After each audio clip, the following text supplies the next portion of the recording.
టాలీవుడ్ తరపున కొన్ని కీలక ప్రతిపాదనలతో తెలంగాణ ఎఫ్డీసీ చైర్మన్ దిల్ రాజు తన వంతు ప్రయత్నాలు ప్రారంభించారు.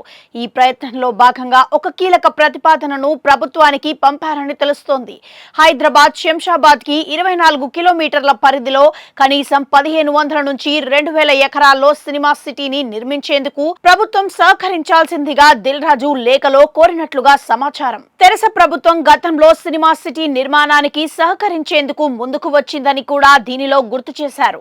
అలాగే పెద్దల సినిమా రిలీజ్ సమయంలో టికెట్ల రేట్లు అంశంపైన ప్రభుత్వానికి దిల్ రాజు కొన్ని సూచనలు చేశారని తెలుస్తోంది.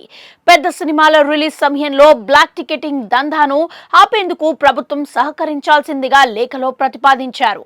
ఇక ఆన్లైన్ టికెటింగ్ ద్వారా బ్లాక్ దందాకు చెక్ పెట్టారని ప్రతిపాదించినట్లుగా తెలిసింది. ఆన్లైన్ టికెటింగ్ విధానాన్ని అన్ని ప్రాంతాల్లోనూ అమలయ్యేలా దశల వారీగా చర్యలు చేపట్టాలని ప్రభుత్వానికి సూచన చేశారు. ఇందుకోసం డిజిటల్ సర్వీస్ ప్రొవైడర్స్ విషయంలోనూ ఒక నిర్ణయం తీసుకోవాలని కోరింది. ఆన్లైన్ వేదికలపై అధిక ఛార్జీల బాధుడు గురించి ప్రస్తావించిన దిల్ రాజు వాటిపై తగిన చర్యలు తీసుకోవాలని సూచించారు.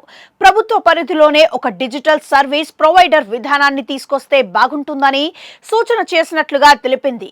సింగిల్ విండో విధానంలో సినిమా లొకేషన్లకు అనుమతులు ఇవ్వాలని కూడా తాజా లేఖలో ప్రతిపాదించారు.